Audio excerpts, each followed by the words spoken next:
it's Marley from the Energy Boutique with your energy forecast for Wednesday, July 27th. So we have the moon in Cancer in its place of power again all day.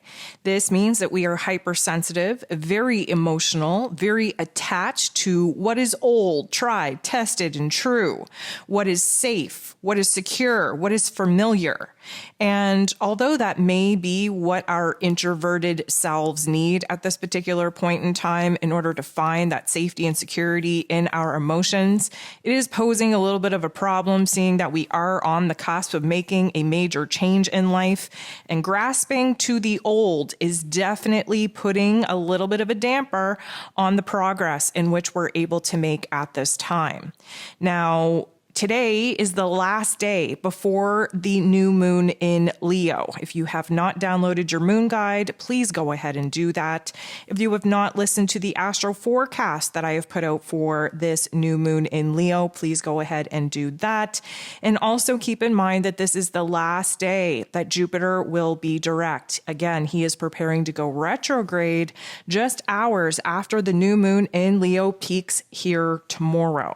So with that being said, the day before a new moon, we are sitting in the darkness. We're sitting in the funk. We are sitting in the old thoughts, the old emotions, the old memories, the old circumstances, whatever the old is for you that you're trying to break away from. It needs to feel uncomfortable. It needs to feel like a funk so that we can create brand new intentions on what it is that we are going to bust away from under the new moon. This is not a time for action. This is not a time for activity. We want to slow down. We want to kind of play it safe. We want to wind down. This is about stillness. We need to have a little bit of stillness to sit within ourselves, to identify what's going on in order to create the change that is needed. So as we've been discussing, any kind of day that we are having right before we have planets making a major aspect, or in this case, Jupiter going retrograde, we're going to feel the intensity of that. Jupiter being the planet of growth, being the magnifier, we are going to feel things much more intensely than they actually are. Problems are going to appear larger than they actually are. Emotions are going to feel larger than they actually are. Thoughts are going to be bigger than they actually are. And we are bringing a little bit of spice, a little bit of drama, a little bit of extra-ness to our day. So we do have to plan on feeling that intensity. Now, the moon is going to be going void, of course, 8:55 p.m., but will not be locking into Leo energy until early morning Thursday. And then, of course, we start building towards that new moon peak energy. So there are 8 different aspects here today, and 7 of them involve the moon. The moon in Cancer is going to make a very positive aspect with Saturn, the Lord of Karma, who is retrograde in Aquarius, giving us a little bit of a reflective period over all of the times that we sacrificed our own wants, needs, and desires in order to make other people happy, recognizing that we continue to put our own self, our own happiness so freaking low on the list that we're starting to build up a little bit of anger, a little bit of bitterness, a little bit of resentment from doing what is right by others and not doing what is right by ourselves. Now, the moon in Cancer energy typically likes to distract oneself with other people's problems, be there to take care of other people, to be of service to other people, as a way to distract ourselves from our own problems. So the moon in Cancer, recognizing where it is that we do have to nurture ourselves, making this harmonizing, blending of energies with Saturn right now, is providing us an aha moment on where it is that we have to build a better system, a better routine in taking care of ourselves, in reserving our energy for ourselves first and foremost before we start giving it out to everyone else. And then, like I said, become a little bit angry and resentful that we don't have the energy, time, and attention left for our own problems and our own needs. The moon is going to sextile with Uranus. This is a beautiful energy. Now, Uranian energy is the great awakener. It likes to shock us.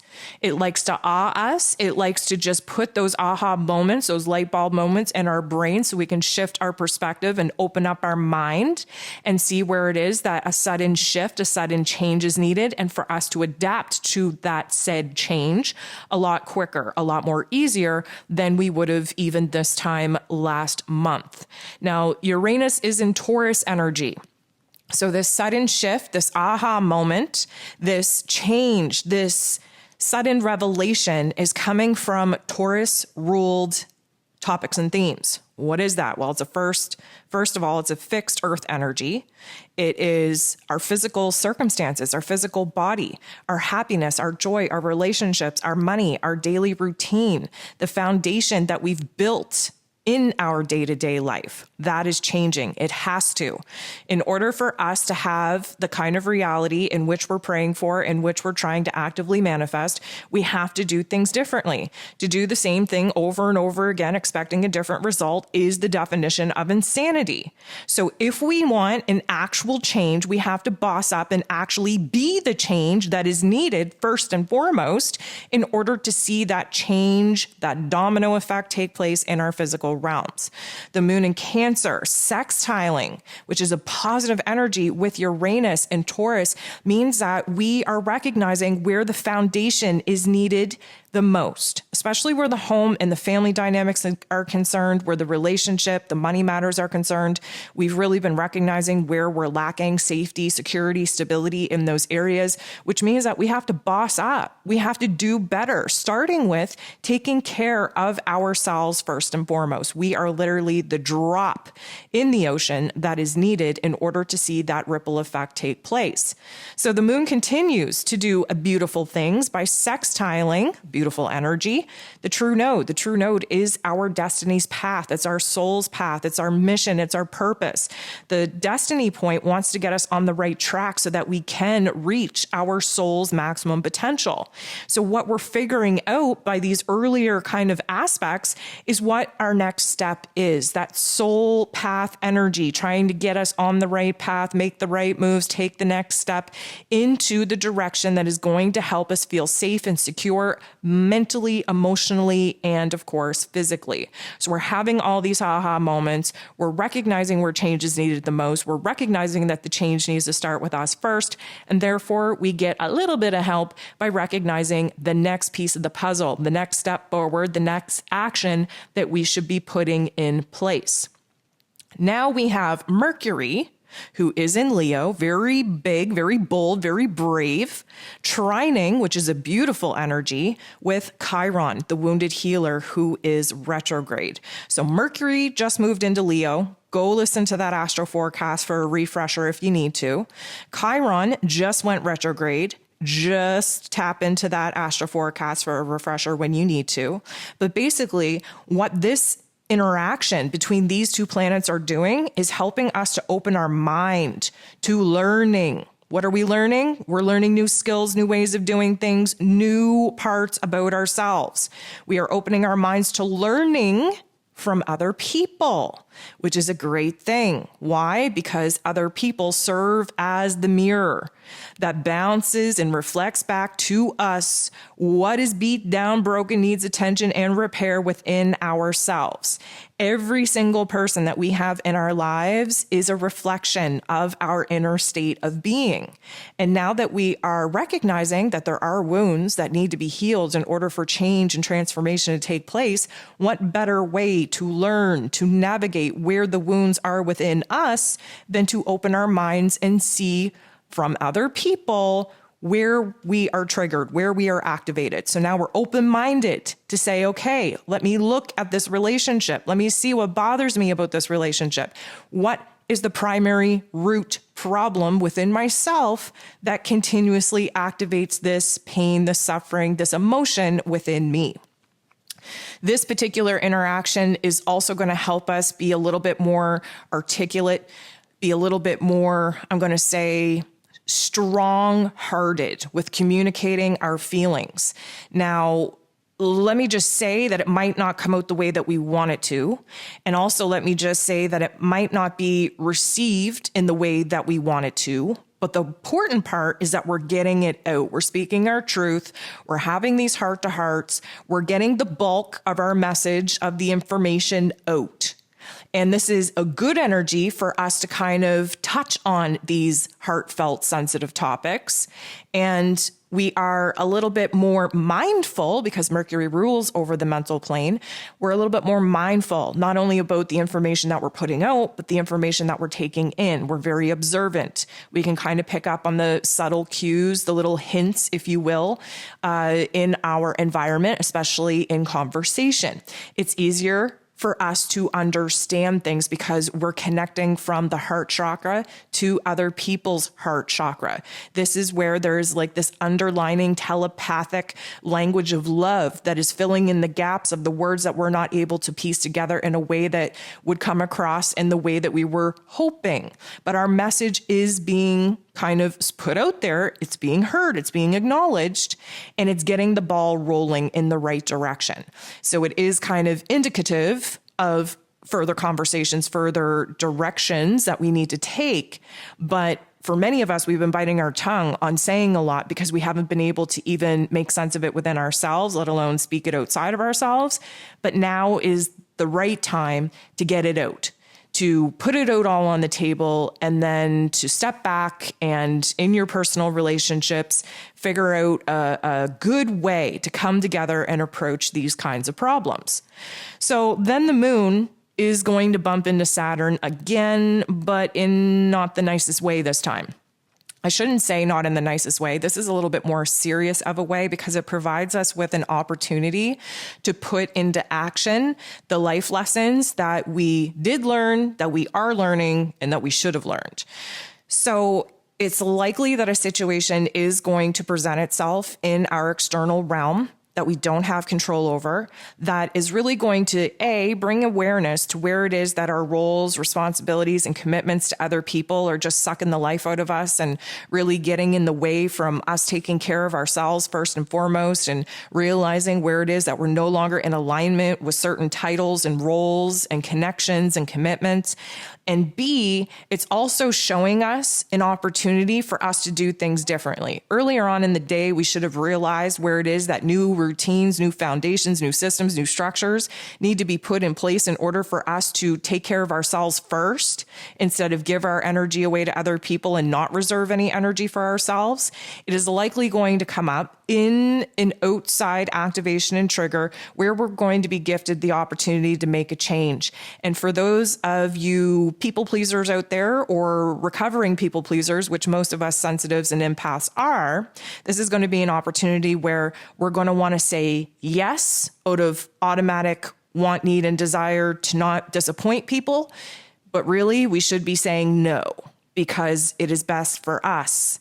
It is to our advantage to say no to certain roles, responsibilities, commitments, and do what is right within ourselves. So we have to actively be putting the life lessons that we should be learning right now, we have to put them into action. This is exactly what this particular opportunity, I'm going to call it, is presenting to us. So the moon goes ahead and trines Neptune. This is also a beautiful energy. Neptune is retrograde in Pisces in its place of power. This is our dreams. This is our higher self. This is our intuition. This is our creativity. I'm not even going to go into the shadow aspects because this is a positive aspect. So we shouldn't have to worry about too many of those shadow, those ugly parts creeping out. But basically the moon in Cancer is water on water. Neptune in Pisces is water on water. And this trine is a blending of energies, which means that because Neptune is retrograde, we can't look at things in a la painted rose-colored glasses kind of way. We are looking at things as they are, the matter of fact of truth of it all. And the moon in Cancer needs us to realize where it is that we've been distracting ourselves by giving and taking care of other people and involving ourselves in other people's lives, and where it is right now that our higher self is calling out, that our inner child is calling out and asking us to look at what we're doing. We are doing this in order to distract us from our own healing process, which is only prolonging the uncomfortability that we are currently feeling in our physical realms. This is an aha moment. This is a connection to higher self. This is an intuitive insight where we're like, yes, I finally get it. I feel it in my gut. I feel it in my heart. I feel it in my soul. I know exactly what I need to do now. And it starts with healing. This water energy is healing. It's transformative. It's cleansing. Neptune in Pisces is about the ending cycle, bringing something full circle for this healing and transformation. And the Cancer energy, of course, is very focused on what it is in our here and now, in our home, in our family dynamic, in the foundation of all in which we created that does not feel safe and secure in what we need to do in order to provide that safety and security for ourselves. Now, here's where things get a little bit murky. The moon in Cancer sits across from, opposes Pluto, the great transformer, who is retrograde in Capricorn energy.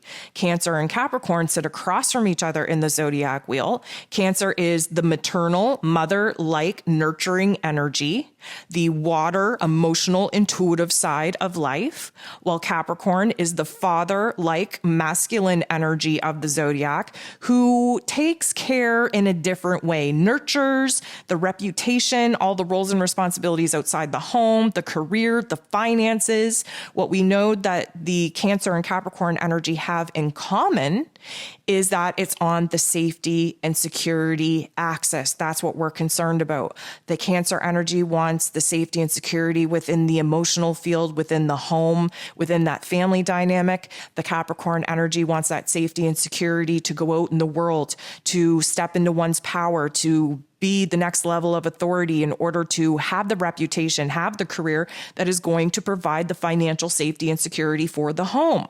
So this opposition is like, where have we been leaning too much into one and not into the other? Many of us consume ourselves with work and, constantly pushing ourselves to be better and move up that ladder and move up, the income, and constantly just be owed in the world, trying to conjure up the safety, the security for our finances, while totally disregarding the wants, needs, desires, the emotional, intuitive safety and security needed in the home, in the family. And then there's other people who are so consumed with the home and taking care of everything and taking care of everyone and constantly just, self-sacrificing their own wants, needs, and desires to make sure that everyone around them is secure and taken care of, that again, those boundaries get blurred, and then we are feeling left out, resentful, bitter, tired, just exhausted. So this opposition is putting into perspective, where do we have to balance the scales between these topics and themes? Even more than that, Pluto is retrograde, which means that we're reflecting back on all the times that we've given our power away, that we didn't do what was right for us, that we put other people's wants, needs, and desires before our own. And the life lesson here is to take our power back, to stand in our power, to stand in our authority, to take control, to make the transformation needed in order to balance the scales between these topics and themes so that we have a balanced aspect of love, of money, of home, of family, of reputation, of career, so that we're standing in our wholeness between the axis of what Cancer and Capricorn actually represent to us in our daily lives. We are going to be wrapping the day up with the moon making a very positive aspect with Mars, the god of war, who rules over our physical energy, our actions, our passions, our desires, even our anger if need be. Mars, as you know, is in Taurus energy. It's a fixed sign. It's an earth energy. Things are low and slow. We are unearthing the issues within ourselves, the anger issues, the self-worth issues, the confidence issues, the self-esteem issues. We are unearthing the blockages within ourselves that is preventing us from moving forward in building, creating, giving birth to the kind of stable, strong foundations that we need in our lives, physically, in our physical body, in our physical circumstances, in our daily routine, in our resources, in our relationships, in our money matters. All of these Taurus themes We need to recognize where the blockages are in order for Mars, the god of war, to pull out his sword and cut through them, destroying them, freeing up the space for us to move forward. Now, this is a very frustrating energy for Mars to be in, but what we know is that this is a positive interaction between the moon in Cancer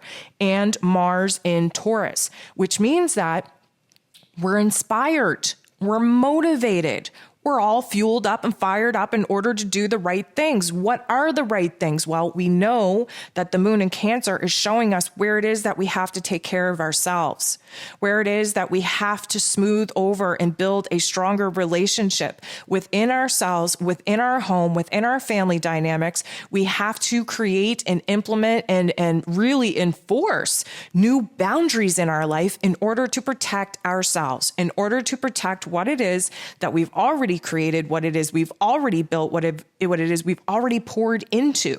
And this particular energy, Mars, like I said, he is a god of war. He's charging forward. He's passionate. He has desires. He's not afraid to assert himself. He's not afraid to bust out his aggression to go after what it is that he wants. He's not afraid to yield his sword and cut through any obstacle that stands in his way.